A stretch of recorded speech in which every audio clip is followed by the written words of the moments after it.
anything else that you found this week?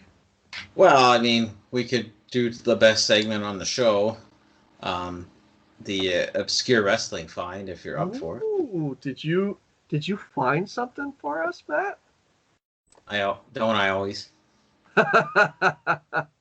I think you do. So, yeah, let's get that obscure wrestling find set up here. When he walked out of here with his tail between his legs. If we I want the director to roll that VCR tape I have from that I Quit match, and I want to show everyone watching Sports Channel how I ran the living legend Terry Funk out of town. Let's show that tape right now. Stop the tape right now. We're not going to show that tape. We're never going to show that tape. You did not run Terry Funk out of the ECW. Terry Funk is still in the ECW. He's back in the ECW. And Terry Funk has something to say directly to you, Mr. Eddie Gilbert. Now, I know you a lot of years, Eddie Gilbert.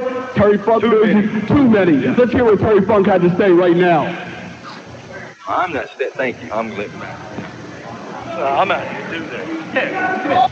You know, I've been riding all morning long out here on the Double Cross Ranch.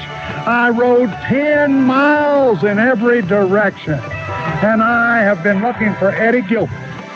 Eddie Gilbert, Hot Stuff, is supposed to meet me out here on the Double Cross Ranch so I can explain to him the rules of a Texas chain match massacre. Let me tie up my horse Clyde here, and then I'll see if I can't find Gilbert anywhere around. Come on, Clyde. I've been looking high and low for Eddie Gilbert, and I can't find him anywhere. I've looked all over this dadgum Double Cross Ranch. Oh, there you are. It's so good to see you, Hot Stuff. Now I would like to explain to you the rules and the regulations of a Texas chain match massacre. Are you ready to listen? Are you? Well, I hope so, Hot Stuff, because you realize there's no stopping because of blood in a Texas chain match. Falls do not count. There's no count outside of the ring, no count on the floor, no time limit. There's only one way to win the match. Do you understand that, Eddie? I certainly hope that you do, because how you win the match is you have to pull your opponent around to 4 corners in succession. Both of us will be chained together with this 8-foot chain, Eddie, and I'm going to pull you around to uno, dos, tres, and cuatro corners, and the match will be over. Now, you tell me what you think about that, Eddie.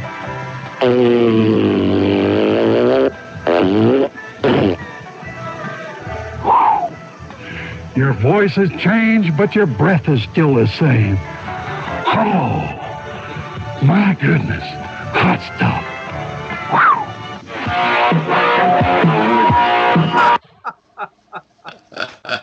Well, I have to say that I'm sorry that Derek missed that obscure wrestling find this week, because that was phenomenal.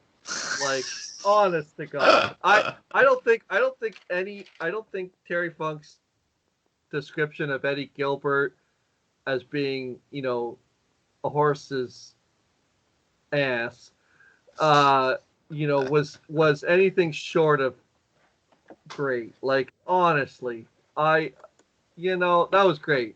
Good job, Matt. What can you tell us about this obscure wrestling find? Any interesting facts? So that's an old ECW arena show. Okay. So that's like the early ECW. So Eddie Gilbert was originally the booker of ECW, so that would have been that's in the early days, and he didn't last too long. He left, and then Paul Heyman became the booker of the company. Okay. So that's how the transition happened. Okay. So Terry Funk at this time, you know, he's doing a lot of different stuff. So in the early 90s, he's working multiple places. He's working ECW. He's working Smoky Mountain Wrestling. They're 2 totally different crowds. One's the bloodthirsty Philadelphia fans. One is the Southern wrestling fans. So the thing with Terry Funk is he could do everything. He could he could do anything in wrestling. He could be the wild old vet. He could be that soft-spoken leader. He could be that hardcore icon. He could be a brawler. He could do everything. Now, like in this promo, it's funny because when you listen to him, he's soft-spoken and at the beginning, and he's not really going nuts, and then all of a sudden he gets a little comedic where he's demonstrating what he really thinks of Eddie Gilbert. Yeah. The end of that promo is pretty classic when the horse farts. When they dub in the fart. Yeah. So, I mean, Terry Funk's tremendous. He's a treasure in wrestling. There's nobody like Terry Funk. And I just wanted to get a promo in for Terry Funk because it did come out that he's having a lot of pain these days. Dustin Rhodes had put out that he was having a lot of trouble with his hip, like he's in a lot of pain. Terry Funk is he's a guy that spanned generations. He started in 1965. He was the NWA World Champion in 1975 when the territory system was thriving. He's in every territory. He had a resurgence in the late 80s, which we watched the match, Halloween Havoc match, when he teamed with Muta against we did Flair did watch that one. Flair and Sting. And he was in Hollywood in the 80s. He's friends with Stallone. He started some of his movies.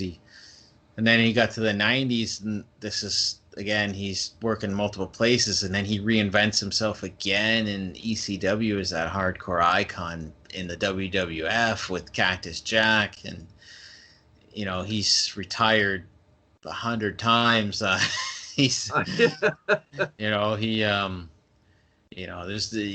there's so many things you could say about Terry Funk as a wrestler, and it's been a hard couple of years for him. Like his wife passed away, so and then the pandemic, so obviously he's not doing much these days. He put out a video to ask fans to not send him any pictures for him to autograph because he's tired now. He's a tired old man, and it's hard to see because it's hard to hear that, and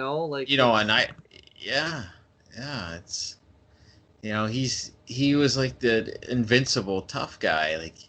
And I didn't even talk about Japan. Like he was like the first. He was like the most beloved foreigner in Japan, like that there ever was. Like most of the foreigners were heels in Japan, but he was just absolutely beloved, right? He's like godlike status there. But he's he's a treasure, and hope he's doing well. I just Well, we send our thoughts to him, and hopefully he's, hopefully he's, resting, relaxing, whatever. It was always a bucket list of mine to meet Terry Funk, and I don't know. Absolutely. I don't know if it'll ever happen. I did get to meet Dory Jr., his brother. That was fun. Yeah. So. You got to think how long those guys have been in the business, and it's you hope for the best, right? So, we'll talk about Terry again. Maybe we'll do as much as this sounds solemn. He's still around, but we're just yes, for sure. We're just kind of thinking about him, and hopefully that. Our thoughts go a long way, and for that. But we'll do something else with Terry maybe when we have Derek back. So we'll maybe do some more with Terry Funk in the future. Oh, I'm sure Derek will be excited to do that. Absolutely.